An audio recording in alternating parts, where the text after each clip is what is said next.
See you later, older and less cool versions of me. And men like you to carry on the good fight. Word. Bye, guys. Next time you should hang around longer. We could start a bridge club or something. But you have to admit, I'm the best! Welcome back, true believers and all you spectacular Spidey fans, to the moment I think all of you have been either dreading or waiting for in excitement. And of course, I'm joined with my one and only amazing dad. Yet again, if you guys don't know, we've watched every single Spider-Man movie together from start to finish ever since I was a kid, growing up with these Spider-Man films, but also now, of course, watching the MCU Spider-Man films together. Just as a slight recap, we have a very interesting history with Tom Holland's Spider-Man films in this saga. So the first one, Spider-Man Homecoming with the Vulture, we liked, we enjoyed, we thought was pretty good. The second one, Far From Home, is probably our most infamous review on the channel. We heavily did not like at all. Now, of course, today is December 18th, 2021, so the day after the premiere is we finally saw Spider-Man No Way Home. We literally just left the theater, we gathered our thoughts, and we'll give you both a non-spoiler initial review and also a full in-depth discussion about spoilers from the films. And knowing that, also just as a quick heads up, I think both of us did not re-watch any of the previous films before seeing this one. We didn't want to be blinded by the past films or nostalgia to get the better of us. We just wanted to kind of go in to the experience fresh. We've obviously seen the trailers, but we wanted to just kind of take in the film by its own merits and not kind of let the past judge what this one is trying to do. And considering all this multiverse stuff with the past era of Spider-Man films combined into one singular film is a very ambitious goal for the movie to do. And after seeing it, I think we really, really liked it. What do you think? Yeah, well, non-spoilers. Yeah, non-spoiler. You want to go to the rating or think first, like you always do, or no? Well, what do you think? You want to rate out it? of 10? Okay. Yeah, okay. So ask me the question. Okay, out of a 10, what would you rate Spider-Man No Way Home? Jeez, I'd say. I mean, quite honestly, I'm gonna say a 9.5. Wow! But only because I really enjoyed it. But really, really, I'm gonna rate it a 9. And can I get exactly why? Yes. Is because of non-spoiler. Two of the characters when they first get introduced, and one throughout the whole movie, as far as the CGI, computer graphics out there, I did not like it at all. Compared to the original iteration of them on the earlier movies. Yes. And that's more kind of technical. But the reason why I say 9.5, because I'd rather watch a movie with excellent acting, right, and a great story, right, than fancy graphics any day of the week. Yes. So that's why, I mean, quite honestly, the nicer graphics would have been a bonus, but it really didn't make a difference. I really, really enjoyed the movie. I thought it was based on the acting, storytelling, the story, overall narrative that was being told throughout the film. I really, really enjoyed it. A 9.5. Wow, pretty solid. Solid, without question. I would also either say an 8 or a 9. Okay. I might go 8 slightly because I'm a bit, hesitant towards whether or not the film would have been good without the past elements. So they have all the previous villains. We've known this with Lizard, Electro, Green Goblin, Doc Ock. These are all shown in the trailers. And because of those previous elements from the past films being a very crucial part of this one, it makes me wonder if obviously the movie's banking too heavily on nostalgia bait and just fan service because of how poorly executed I personally believe Far From Home was. So as a way to kind of remedy that situation, they wanted to go into a much better route that is more safe and honorable to the core traits of what makes Peter Parker Spider-Man. The core depth of coming to grips with his responsibility as a superhero, but also learning that it comes with consequences. The main word a lot of us have been wanting to actually see in these films is what are the consequences that Peter has to face as Spider-Man after dealing with these terrible situations that he goes through in and out of the suit. It's not always skipping through the dandelion fields. It's obviously going to have some problems in his life, and especially for this version of Peter Parker, who's just a teenager trying to graduate high school and go to college. Yeah. That's his main goal. Yeah. Throughout like the beginning of the movie, he just wants to, go to college, and that's not a spoiler either because that was basically the plot synopsis for the film, but also just understanding and grounding him into a realistic situation that you can sympathize with and understand, and also see like, wow, he's also dealing with all the superhero stuff too. And it works. Yeah. I think it actually works really well, and the reason why I didn't like Far From Home is because it really didn't give you those moments of synergy between Peter Parker and Spider-Man's dual identity, and how those two collide with one another, and how that's the whole point of the character, and why we all love Peter and Parker and Spider-Man as one, because of how relatable and connecting we can be with them. But this version we've seen in the MCU has kind of flip-flopped in a lot of weird ways, in my opinion. I think he was great in Captain America Civil War. I thought he was good in Homecoming, and then he was also good in the Avengers movies with all the other heroes together. And then when John Watts, the director, has handled him in the standalone films, mainly with Far From, it didn't really feel like it was connecting in a proper way. But now, genuinely seemed like that they were core to focus on the source material and genuinely poured out as much sympathy as possible to the character of Spider-Man into a new setting that is obviously kind of similar to what we've seen like Into the Spider-Verse, but doing it in live action and in the Marvel Cinematic Universe that also feels realistic, and also in a way that feels sympathetic to the struggles that he's facing. I thought it was very well handled.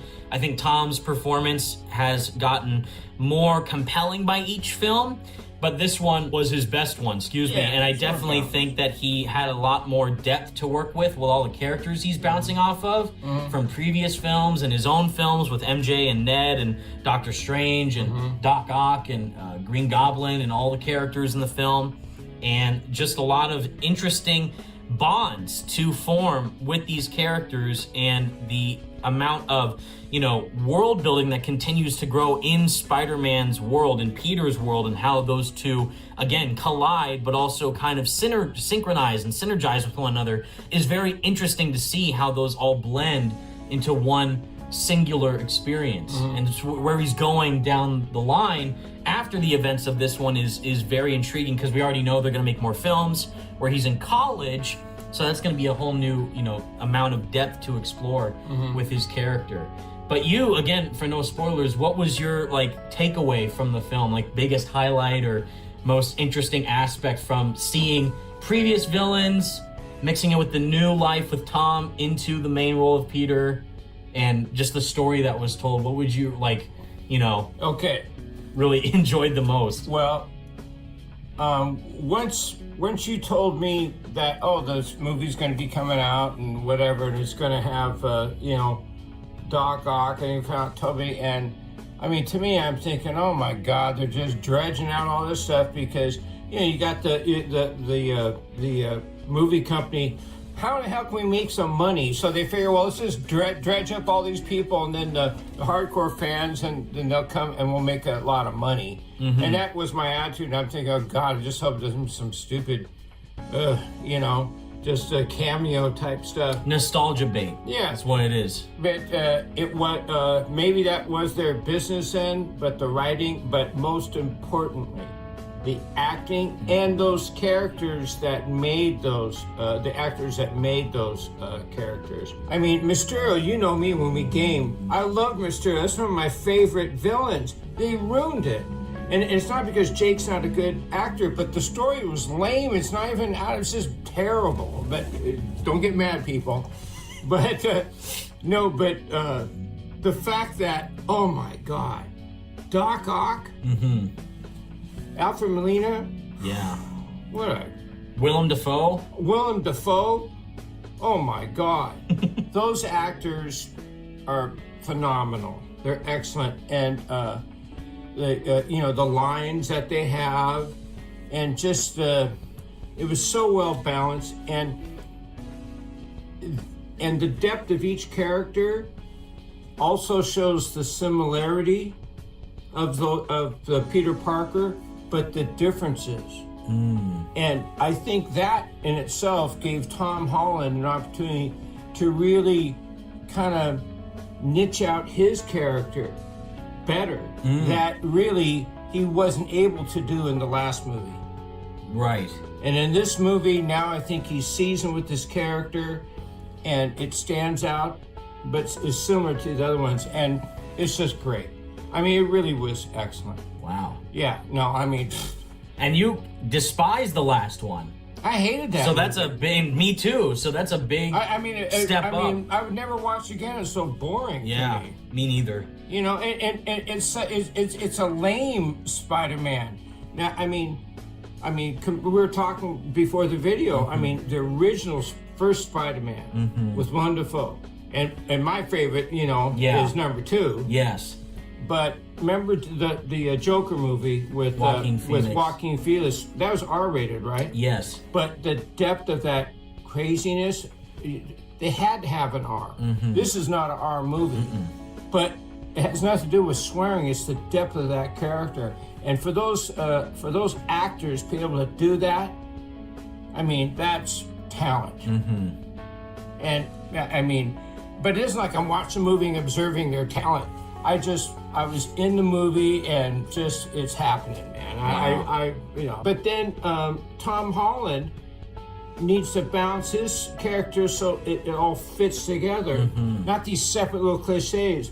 So I gotta hand it to him though too, which is amazing for me to say because I couldn't stand him in that last movie. And what's most important there is what I was saying the entire time, and people were getting mad at me like, how are you not excited for this movie, Evan? It has the Raimi villains and all this, because it's not, my worry was that it was not going to be a Tom Holland Spider-Man story. Yeah, but it was. It was. That's the greatest thing about it. It was in the end. It also reminds me of the game Madam Web. Shattered Dimensions. Yeah, Shattered Dimensions. Yeah. Where you got the different characters, or even on the older animated, you got the Shattered, you know. But But the way that they did this multi-universe, the Spider-Verse, but I'll tell you right now, without Doctor Strange in there, that also was just an excellent decision. Having him, you know, with the thing, I mean, no. So that also made it unique to the movie. And it did not come off like token little, oh, let's grab this. Maybe that was the original intent, but the end result is a great story. I really enjoyed it. 9.5 from you. 9.5. I would say a solid great story. 8 from me, and that's not like a low score. Yeah. I genuinely enjoyed the movie. It's, again, not my favorite, of course. My favorite is still the first Tobey movie. Yours is the second one. But to do a movie like that to me would be extremely challenging. Yeah. And the fact that they actually managed to pull it off in a way that leaves you satisfied is, I think, an achievement in and of itself. Well, even if they intended just to rack in the big money and bring back all these characters, is that to come out with a really good story that's interesting and really allow these the other characters to really come back as part of the story, not just some cameo money grab. That's a challenge. Yeah. And it's a great story, and the acting is excellent, and the editing, when they edit it, you know, they can't chop them up too much. They got to balance it out, but it was very well done. So now with the non-spoiler review out of the way, everybody, it's kind of hard to overall kind of gush and thoroughly discuss about this movie without going into spoiler territory. Okay, so now time. the leash is off. Okay, good. Full on spoilers. Yeah, okay. Aunt May dies. Yeah. Wow. Huh. I wonder where they got that idea from. I wonder where. God, the impact Insomniac has is genius. It's so good. Well, and that's why it's amazing that the fact that they're able to utilize a video game into this movie is astounding. And again, like, wow, you know, just, I did not tear up when that happened, when Aunt May died by Goblin's Glider, but that was a hugely intense moment where Willem Dafoe laughing in the hallway when Peter's punching him in the face. He's just laughing at him. That crazy look. Oh my God, Willem Dafoe's great. Oh man. It was incredible. But wow, that was awesome. But I loved every single second he was on screen. Every single second any of the villains were on screen. Thomas Hayden Church, great to see him back as Sandman. Yeah. Rhys Ifans was the Lizard. I do believe he was voicing him, but yeah, the visuals for him were not that great on the Lizard's character model. Yeah. But the interactions between Doctor Strange and Peter, compelling. Like, he wants to save the villains. He wants to save them from dying. Because even though they're villains, he still wants what's best for them. Right. And wants to protect them, even if they're from an alternate universe. Well, that's not his problem. And while he says, like, this isn't my responsibility, he still wants to try and do what he thinks is best, of course, with some little support from Aunt May. And, hello, the tombstone writing on her grave was word to word from Spider-Man PS4. When you help someone, you help everyone. But you know what, though? But for me, quite honestly, I think that's where the direction of these movies should go. Yes. Because we've talked about we needed this. You know, we've talked about Web of Shadows and Venom, and they really should look at some of these games because the characters and the storylines are so awesome. Yeah. They don't necessarily have to duplicate everything. Yes.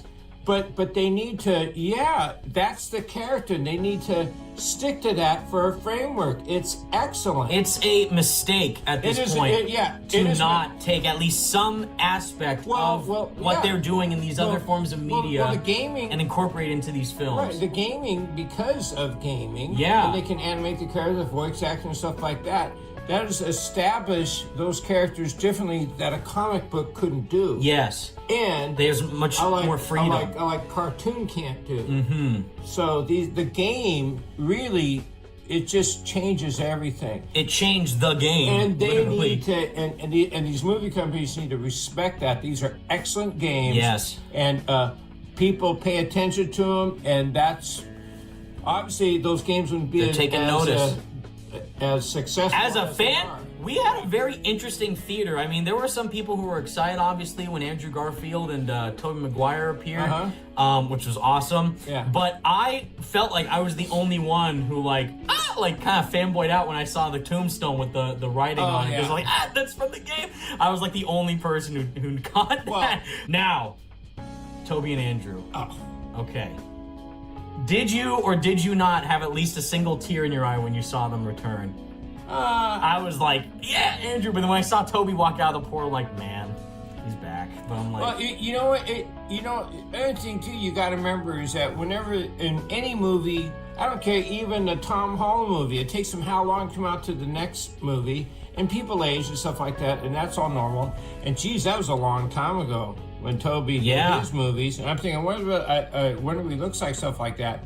And he's older, but it isn't his age. It isn't the age. It's him.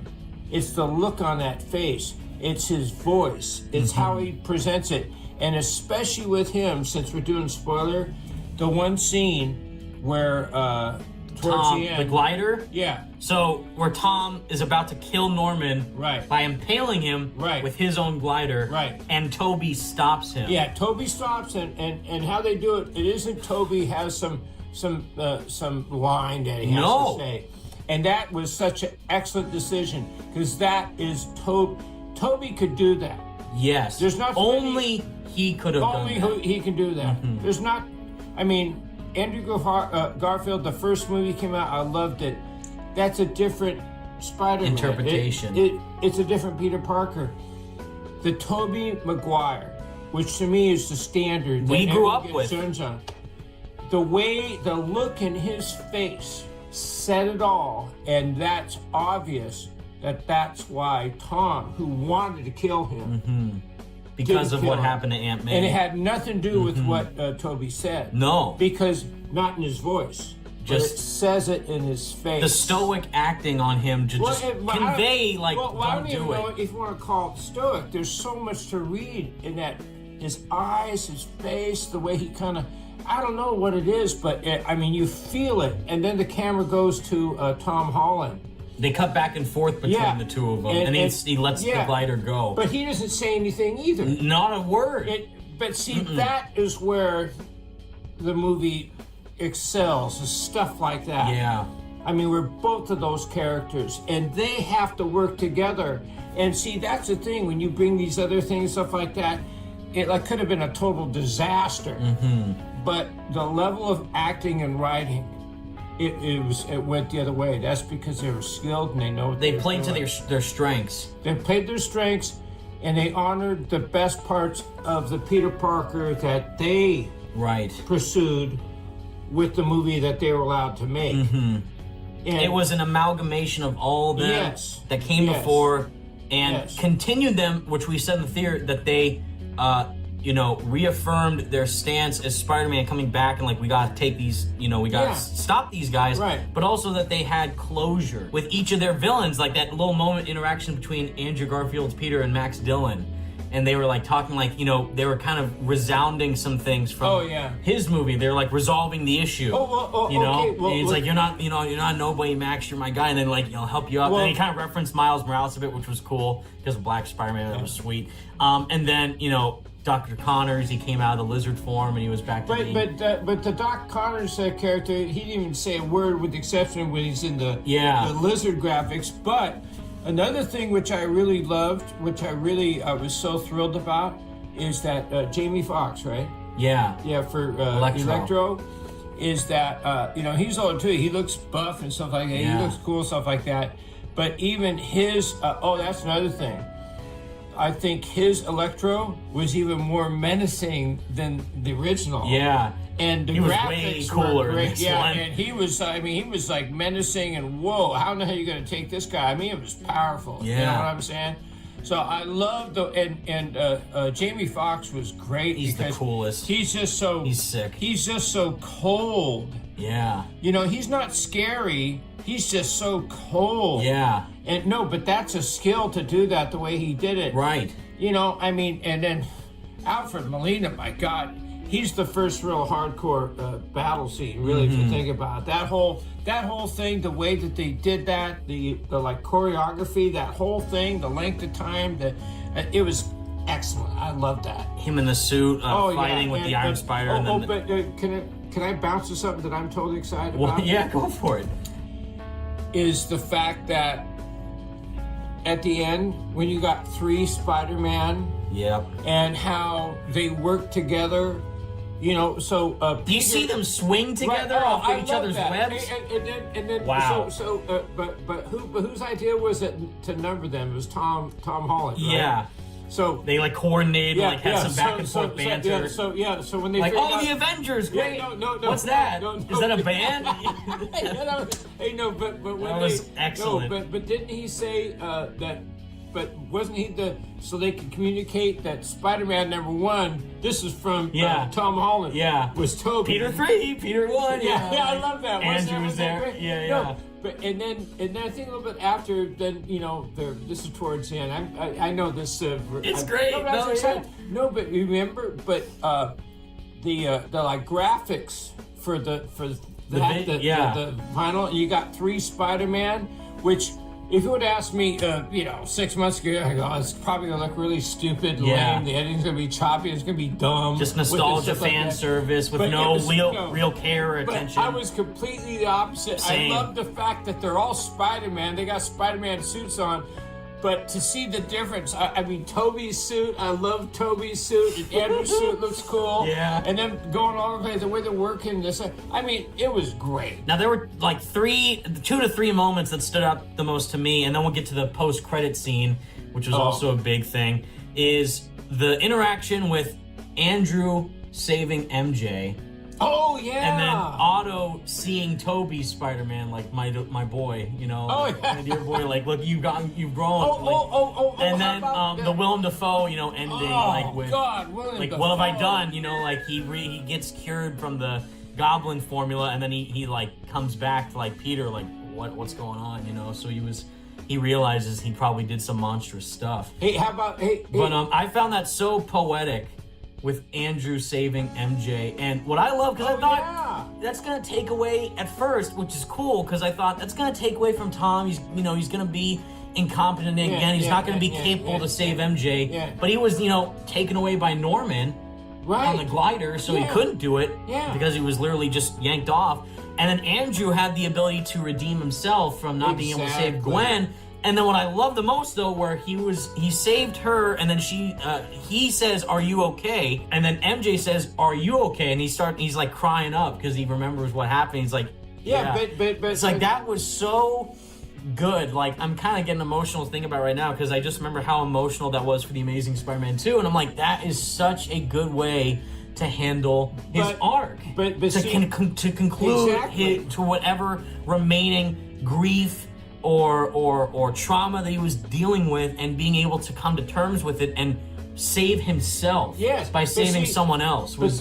so good. But that's where the writing is excellent, because since you did speak about the Andrew Garfield one, is that he was sharing it with Tom Holland, the fact that his girlfriend Gwen, he didn't save her and she died. In other words, if he couldn't have, he already knows how it would have affected him, and by him able to do that made him, it kind of rights that wrong. You see what I'm saying? Yeah. And earlier when Toby talks to Tom about what?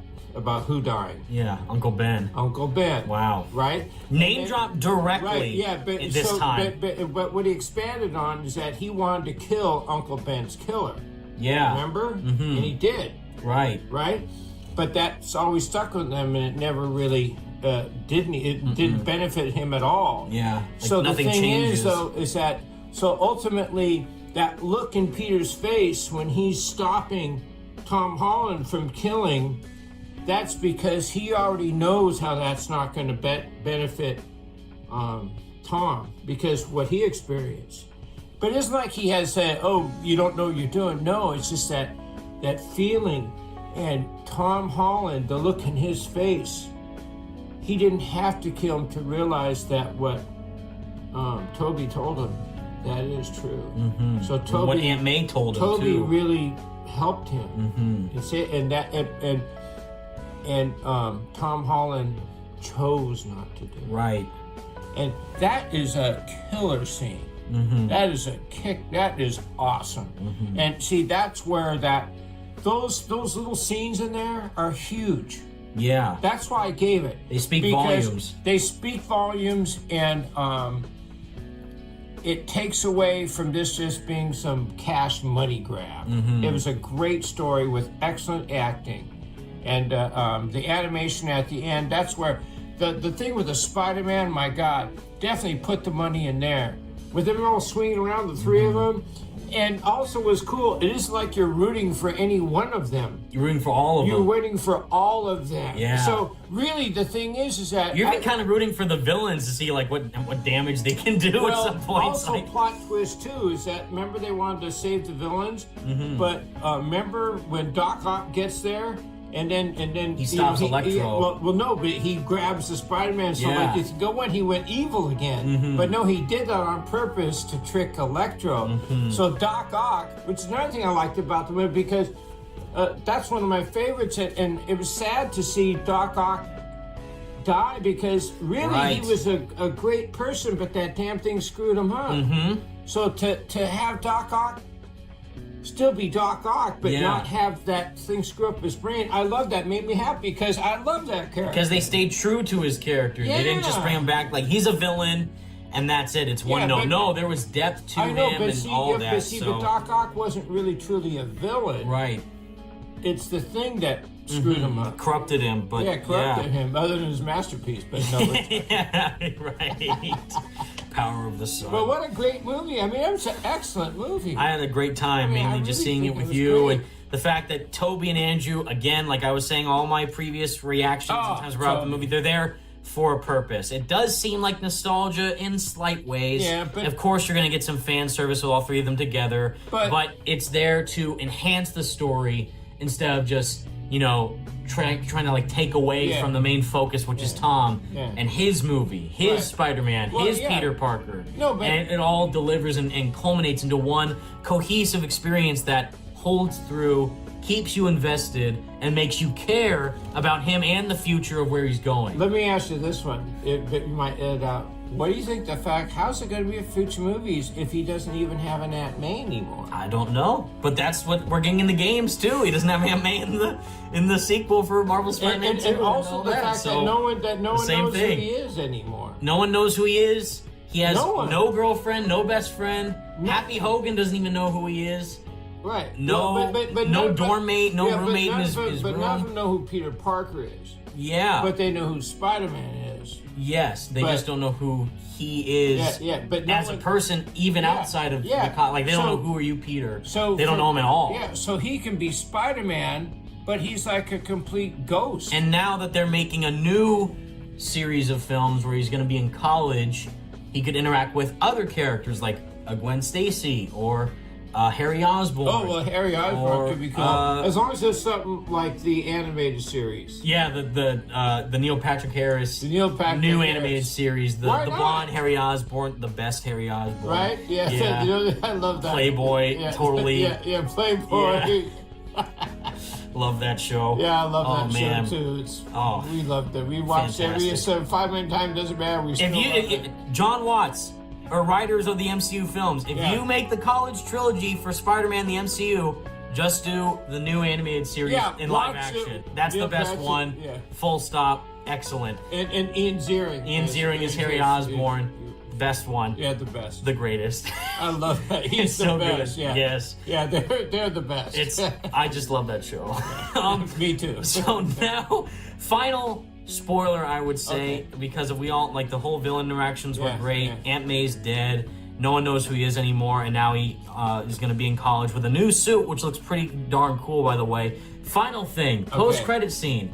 Tom Hardy, Eddie Brock, Venom. Yeah. Was, past tense, was in the MCU. He was talking to a bartender, and then the spell happened. Doctor Strange sent everyone back, including Tom Hardy's Venom, except there was a splotch of the symbiote that's still left in their world. Yeah. So that's teasing like Tom Holland's Black Suit Spider-Man, my favorite arc of all time, all time pertaining to Spider-Man is the black suit and what that does to him. So, come to think of it, if he doesn't have Aunt May, no one's around to like support him, and like MJ isn't around, then if they're smart, they could really just like the Joker movie. Yeah. Focused on how the Joker evolved. I see what you mean. They could make it a real intense movie by seeing how Peter Parker is now in this world. He has Peter Parker's like non-existent. And then if something happens, you get the black suit. It could get pretty intense because mature. It can get mature real, because it isn't like he has to. Because he has an Aunt May that he needs to, kind of hide something from, or he's getting some weird guilt trip because MJ is thinking this. He ain't no one. So the symbiote. So in other words, what the dynamic could be is Peter Parker, the new ghost Peter Parker with this symbiote. Yeah. It could be little devil on his shoulder, kind of influencing him in a way, which could make when he goes black suit that much more intense. Yeah. And then remember how intense Toby was with the black suit in his movie? Yeah. What if they do even more crazy stuff? Well, that's what they should do. Yeah. It gives them an opportunity to do because they don't have to have some sub romance plot or the. In fact, the fact that Aunt May is dead could make his black suit that much more. Influencing on his emotions and his actions, which would be smart. Yes, because now he has no life support. He has no one to be there for him to kind of help him out. Like Peter, this isn't you. He has none of that. He has none of that. Yeah, you're gonna clip this. This is a step above the game. Oh yeah, because in the game at least he has Mary Jane and Miles. Be there, we're here for you. Yeah. Tom has no one.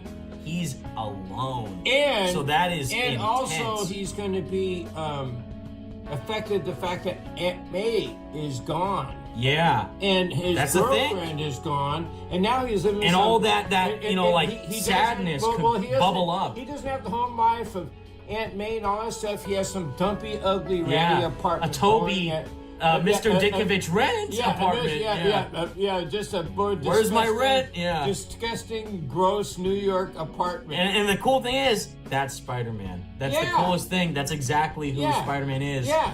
And not that we want Peter to be like homeless or anything, but just that he's down on his luck. He gets battered down, but at the end of the day, he still is Spider-Man. Right, but now would be a tough time for him, and to have the symbiote come would be a real... That's a whole new thing. There's a and lot now he's in college. He's getting older. There's new characters he can interact with. New villains. Yeah. The Morbius movie could tie into that too, maybe. Well, I don't think they should bring in the Morbius. I don't know. Like they could do Scorpion, Kraven the Hunter. Scorpion could be cool. Anyone else really? Just a bunch of opportunities that they can now have with the liberties that they've created for this to enhance the storytelling for Tom and his character and his arc, and going even further with that down the line is very, very exciting. The only thing in those that sadly the second Venom movie, at least we got a little bit better Venom, right? But still though, Venom needs to be like the vicious, vicious, like evil. Yeah. Not like, lethal protector, funny, haha. Yeah, no. I want to be like scared, like, terrified. Which game, Ultimate Spider-Man or like the Web of Shadows Venom. Web of Shadows. Web of Shadows, take the girl from you, the mouth Venom. The best Venom. Also known as the best Venom. There you have it, guys. That is our non-spoiler and spoiler review. Go see the Spider-Man movie. No Way Home. Actually, go see the movie in a theater with a crowd who loves Spider-Man. It's going to make the experience 10 times better. I'm very pleased. I did not think I would be saying this. I think it was fine. Yeah, that was better at least than Far From. No, I'm actually genuinely happy with what has happened now with this movie.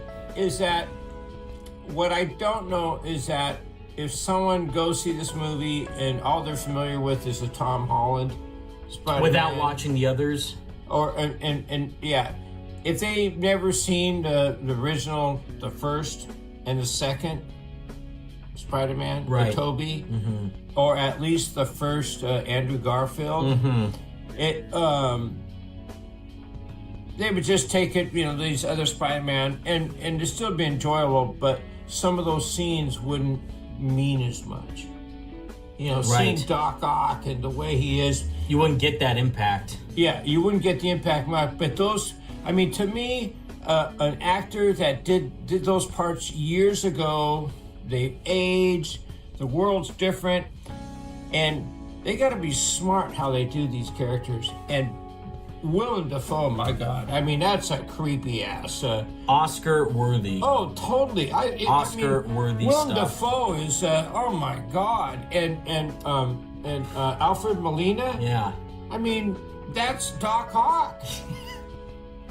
It's hard for me to decide between either, Alfred Molina or William Salyers, who plays Otto in the game. Oh, but you know what though? But man, he did a phenomenal job. Well, there's not a game. Well, obviously the Spider-Man 2 game came out after that movie, and it was also Alfred in the game. Yeah, I know. But what I'm saying is that prior to that, with the exception of maybe a cartoon, but Alfred Molina is who really, to me, established Doc Ock. That's very true.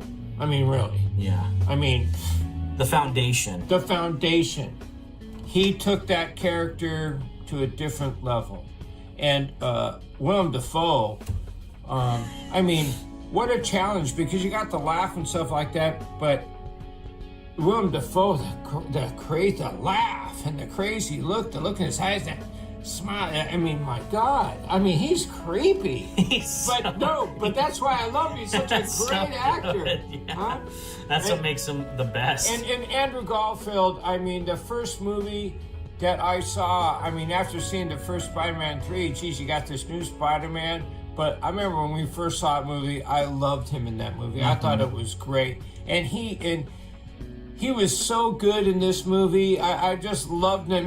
I love that. I love his Spider-Man on that first movie. It's totally a Peter Parker, a different kind, but goofy Peter Parker, but nice. But, you know, I mean, he nailed it. I loved him in this movie. They did great. And I think, again, if you're a Spider-Man fan, you grew up with Toby, grew up with Andrew, grew up with Tom. You will love it. Go see it. Grew up with the games, grew up with the comics, no matter what. I think you will genuinely like this movie. I think at the very least you will like it. Oh, yeah. If you love it, that's even better. But I don't think, I genuinely can't see anyone hating this movie. No. Which is a shock coming from us since we hated the last one. But we honestly do think this was a huge step up. It's very exciting to see what the next steps are going to be. And I think that you will leave resoundingly satisfied with the future of Spider-Man in the MCU, Tom Holland's performance as the character, and I am actually genuinely happy to see what the next steps and what the future plans are for the films. Yeah, and alongside of the games and the animated movies and the comics, all this stuff. It's great to be a Spider-Man fan. And it's just awesome that I was able to see that with you. See that experience with you made it 10 times better. Yeah, well, same here. And just so there's no confusion, because I know everyone got upset of us the way that we dissed on the last Spider-Man with Tom Holland. But the Tom Holland in this movie, because it was such a good script and how they did it, but he was able to just build his character better and not so silly goofy. The last one was more like a Disney movie. I hated it. This movie was more like what it should be, a Spider-Man Peter Parker movie, and it delivered, and I recommend it highly. So with all that said, everybody, thank you all so much for watching. Leave a like on the video, subscribe to the channel if you did enjoy. It would genuinely mean the world to us. Thank you all so much for watching. I'm so happy to just do these reviews with my dad. No, it's fun. It's super fun, and the support that you guys show us with these is always awesome. It's so great. Thank you guys so much. Spider-Man No Way Home. Good job. Hey, and how many subscribers you got now? 74,000. Yeah. And I'm so proud of him. Oh, thank you. And until next time, true believers, thank you all so much for watching. Stay spectacular, Spidey fans, and peace out. Bye. Bye.